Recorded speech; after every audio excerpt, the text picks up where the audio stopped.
Nah, di sini kita akan membahas an-nasyatu ats-tsani ya. Kegiatan kedua ya di halaman 19. Nah, pemodelan teks. Nah, sini judulnya tentang pemodelan teks. Dalam bahasa Arab kita mengenal an-nasu al-wasfi, teks deskripsi. Teks deskripsi. Nah, teks deskripsi ini ada dua. Nah, al-wasfu al-am, deskripsi umum. Ada juga al-wasfu al-khas, yaitu deskripsi khusus. Nah, nanti turunannya di sini kita apa namanya? Lebih diperinci lagi mengenai definisi, kemudian identifikasi dan klasifikasi ya untuk al-wasfu al-am atau deskripsi umum. Kalau untuk deskripsi khusus, nah di sini deskripsi khusus dari klasifikasi. Nah, nanti kalau yang yang umum ini, yang umum, teks yang umum mendeskripsikan sesuatu yang umum. Nah, nanti didefinisikan dulu, kemudian diidentifikasi, terus nanti diklasifikasi. Ya. Kalau yang khas, yang khusus, nah ini hanya mendeskripsikan khusus dari klasifikasi. Nah, nanti dari klasifikasi ini kita deskripsikan lagi, maka itu disebutnya teks deskripsi khusus. Gitu. Jadi bedanya kalau ini lebih umum ya, global. Kalau ini lebih khusus, diambil dari yang sudah diklasifikasikan di sini. Oke. Ma huwa an-nasu al-wasf? Nah, teks deskripsi adalah teks yang memberikan informasi, ingat, memberikan informasi tentang sesuatu atau seseorang. Nah, jenis teks ini berfungsi untuk menggambarkan benda atau orang dengan sifat yang melekat padanya. Nah, jadi teks deskripsi ini untuk menggambarkan benda atau orang ya. Intinya memberikan informasi tentang benda atau orang ya, sesuai dengan sifat yang melekat padanya, pada orang itu atau pada benda itu. Paham ya? Selanjutnya, struktur teks deskripsi terdiri dari deskripsi umum dan deskripsi khusus. Deskripsi umum yaitu berupa definisi ya. Apa itu titik-titik, dia ini adalah, nah seperti itu biasanya. Kemudian identifikasi dan klasifikasi di kelas-kelas nantinya. Terus diidentifikasi, nanti diklasifikasi. Yaitu berisi ciri penentu atau penetap identitas seseorang, benda, atau sebagainya. Itu deskripsi umum. Jadi dimulai dari definisi.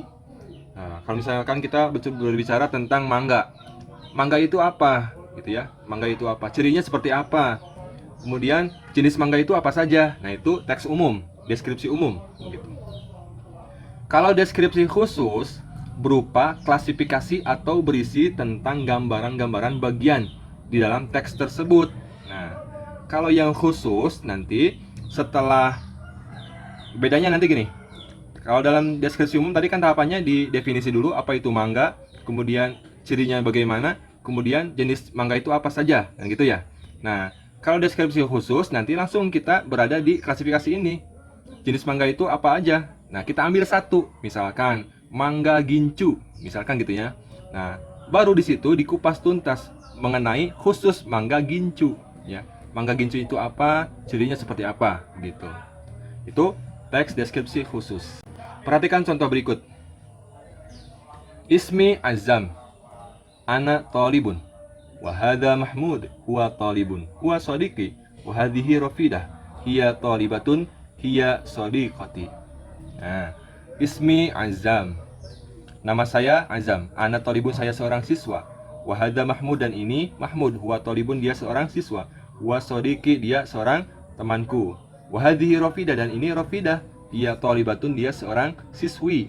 Ia sodiqoti, dia adalah seorang teman perempuanku. Nah, gitu.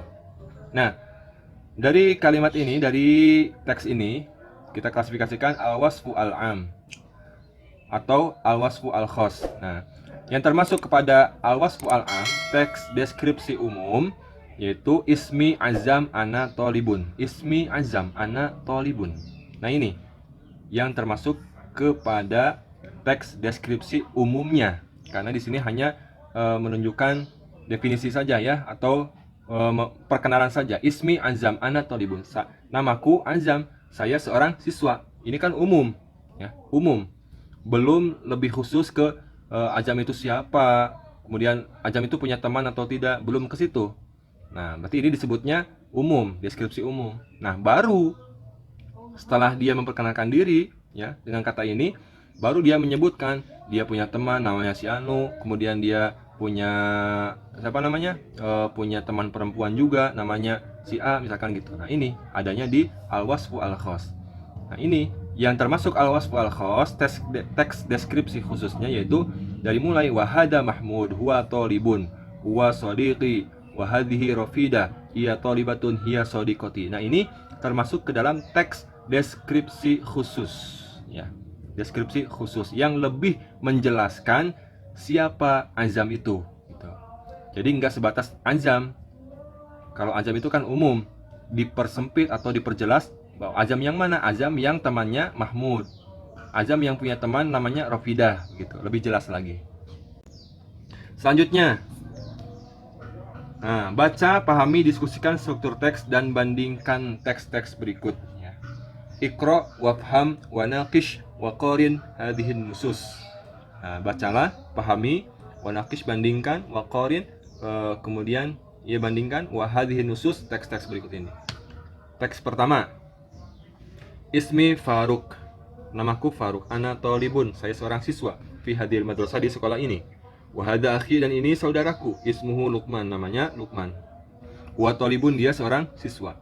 Wa hadhi shadiqati, dan ini teman perempuanku. Ismuha Fitriyah, namanya Fitriyah. Hiya talibatun, dia seorang siswi. Tilka mudarrisati, itu guru perempuan saya. Ismuha al-ustadzah Nafisah, namanya Ustadzah Nafisah. Hiya mudarrisatul lughatil arabiyyah, dia seorang guru perempuan bahasa Arab. Kemudian wadzalikal ustadz Mansur, dan itu Ustadz Mansur. Huwa roisul madrasah, dia kepala sekolah. Oke, itu teks yang pertama. Teks yang kedua. Hadhihi madrasati hiya kabirah wa munadzamah, ini sekolahku. Sekolahku besar dan tertata, wa jamilah, dan bagus, cantik. Wahaya, dan sekolahku amamal masjidil kabir, di depan masjid yang besar. Al madrasatu fi syari Sukarno rokmu 7. Sekolah di Jalan Soekarno nomor 7.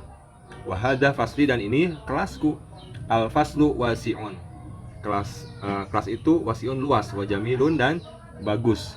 Al faslu munadzamun, kelas itu munadzamun, tertata rapi.